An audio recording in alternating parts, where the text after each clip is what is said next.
नमस्कार। आज बात करेंगे दिल्ली शराब नीति मामले की। एक ऐसा केस जिसकी पड़ताल हम स्रोत सामग्री के आधार पर करने वाले हैं और जिसने भारत की राजनीति में सच में काफी हलचल मचा दी थी। सोचिए ये बात कितनी अजीब है ना। एक ऐसी पॉलिसी जिससे सरकार का खजाना भर रहा है, रेवेन्यू 27% बढ़ गया और वही पॉलिसी एक सिटिंग चीफ मिनिस्टर की गिरफ्तारी की वजह बन जाए। यही तो इस पूरे केस का सबसे बड़ा, कह सकते हैं, एक विरोधाभास है। तो चलिए स्रोत के आधार पर इस पहेली को सुलझाने की कोशिश करते हैं। इस पूरी कहानी को समझने के लिए हम इसे 5 हिस्सों में देखेंगे। सबसे पहले बढ़ते हुए खतरे की घंटियां क्या थी, फिर वो पॉलिसी क्या थी और जांच कैसे शुरू हुई। इसके बाद पीएमएलए का ब्रह्मास्त्र कैसे इस्तेमाल हुआ, फिर देखेंगे कि कोर्ट का फैसला क्या आया और आखिर में इसका पॉलिटिकल असर क्या हुआ। तो चलिए शुरू करते हैं पहले हिस्से से। स्रोत के मुताबिक ये कहानी असल में किसी शराब नीति से शुरू ही नहीं होती। इसकी जड़ें कहीं और हैं, आम आदमी पार्टी के बढ़ते हुए पॉलिटिकल असर में। स्रोत इसे 3 खतरे की घंटियां कहता है। देखिए, पहली घंटी बजी फरवरी 2020 में, जब एएपी ने दिल्ली में प्रचंड बहुमत से सरकार बनाई। फिर ठीक 2 साल बाद मार्च 2022 में दूसरी घंटी बजी, जब उन्होंने पंजाब में रिकॉर्ड तोड़ जीत हासिल की। और फिर सबसे बड़ी घंटी अप्रैल 2022 में बजी, जब एएपी ने गुजरात में यानी सत्ताधारी पार्टी के गढ़ में चुनाव लड़ने का ऐलान कर दिया। स्रोत का तर्क यही है कि इन 3 घटनाओं ने ही आने वाले टकराव की पूरी जमीन तैयार कर दी थी। तो मतलब स्रोत का जो मूल तर्क है वो ये है कि आम आदमी पार्टी का जो ये राष्ट्रीय विस्तार हो रहा था और खासकर प्रधानमंत्री के होम स्टेट में जो ये चुनौती दी गई, वही असल वजह बना उन घटनाओं की जो हमें बाद में शराब नीति केस के तौर पर देखने को मिली। अच्छा, अब आते हैं कहानी के दूसरे हिस्से पर। वो नीति क्या थी और उस पर जांच कैसे शुरू हुई, इसे समझते हैं। तो देखिए, पुरानी और नई पॉलिसी में मोटा मोटा फर्क क्या था। एकदम आसान शब्दों में, पुरानी पॉलिसी में सरकार खुद शराब की दुकानें चलाती थी, लेकिन नवंबर 2021 में जो नई पॉलिसी आई उसने इस पूरे बिजनेस को प्राइवेट कर दिया। मतलब सरकार ने लाइसेंस फीस को बहुत ज्यादा बढ़ा दिया और प्राइवेट कंपनियों को दुकानें चलाने के लाइसेंस दे दिए। और मजे की बात देखिए, यहीं पर यह पूरा केस बहुत दिलचस्प हो जाता है। जिस पॉलिसी पर इतने बड़े घोटाले का आरोप लगा, उसने असल में सरकार का रेवेन्यू कम नहीं किया बल्कि बढ़ा दिया। टारगेट था 7,041 करोड़ का और कलेक्शन हुआ 8,900 करोड़, यानी 27% ज्यादा। स्रोत इस बात पर खास जोर देता है कि ये शायद देश का पहला ऐसा कथित घोटाला था जिसमें सरकारी खजाने को नुकसान नहीं बल्कि फायदा हुआ। तो फिर जांच शुरू कैसे हुई? देखिए, इसके 3 स्टेप्स थे। पहला, दिल्ली के चीफ सेक्रेटरी ने एक रिपोर्ट एलजी को दी। दूसरा, एलजी ने उस रिपोर्ट के आधार पर सीबीआई जांच का ऑर्डर दे दिया।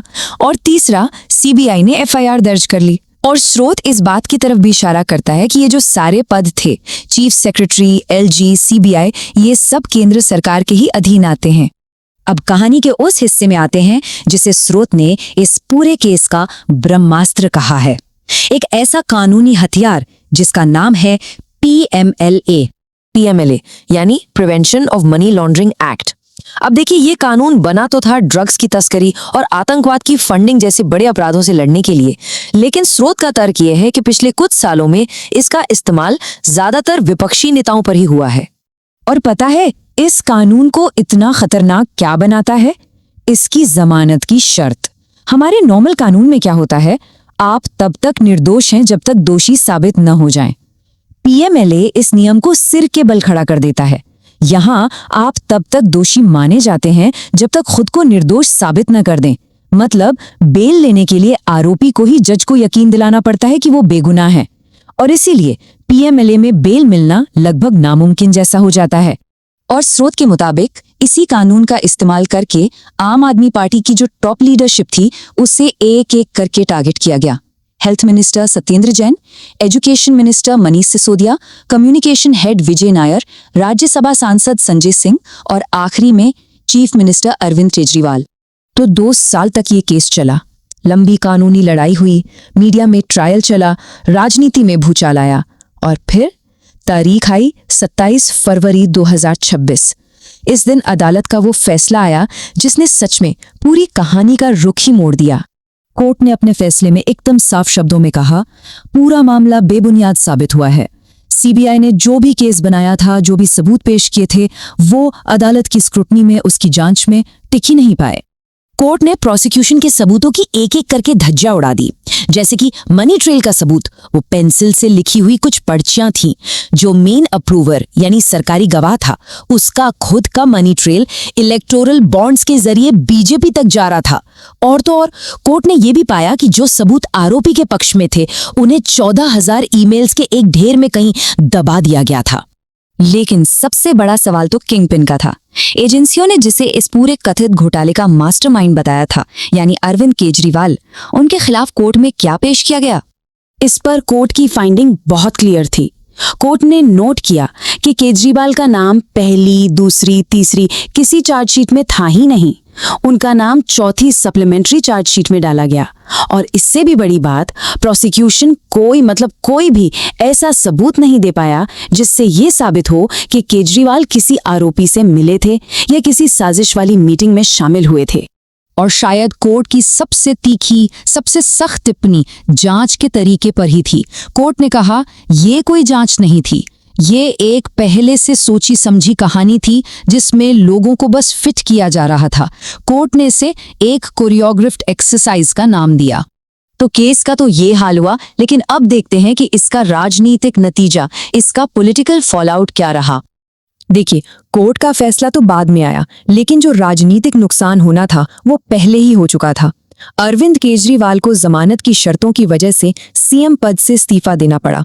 इसके बाद एएपी के करीब 13 विधायक और कई पार्षद टूटकर बीजेपी में चले गए और इसका नतीजा फरवरी 2025 के चुनाव में 27 साल के लंबे इंतजार के बाद बीजेपी दिल्ली की सत्ता में वापस आ गई। लेकिन यहाँ भी एक हैरान करने वाला आंकड़ा है। इन सब के बावजूद, सालों तक मीडिया ट्रायल चला, पूरी टॉप लीडरशिप जेल में थी, सरकार का काम लगभग ठप था, इसके बाद भी एएपी और बीजेपी के वोट शेयर में सिर्फ 2% का फर्क था। स्रोत इसे एएपी के लिए किसी चमत्कार से कम नहीं मानता। तो आखिर में स्रोत इस पूरे मामले को एक तरह के पॉलिटिकल टेम्पलेट की तरह देखता है, एक ऐसा फॉर्मूला जिसके 3 स्टेप्स हैं। पहला, एजेंसियों का इस्तेमाल करो। दूसरा, मीडिया में एक नैरेटिव, एक कहानी बनाओ। और तीसरा, न्याय की प्रक्रिया को इतना लंबा खींच दो कि चुनाव निकल जाए और राजनीतिक मकसद पूरा हो जाए। और आखिर में स्रोत अपनी बात इस एक विचार पर खत्म करता है। ये कोर्ट कहता है, तानाशाही के खिलाफ खड़े होने के लिए बस एक इंसान चाहिए होता है जिसकी रीढ़ की हड्डी सीधी हो। अन्याय के सामने डटे रहने के लिए हिम्मत चाहिए, और एक अकेला इंसान भी जिसकी नीयत साफ हो, वो सिस्टम को चुनौती दे सकता है, भले ही इसकी कीमत बहुत बड़ी क्यों ना हो।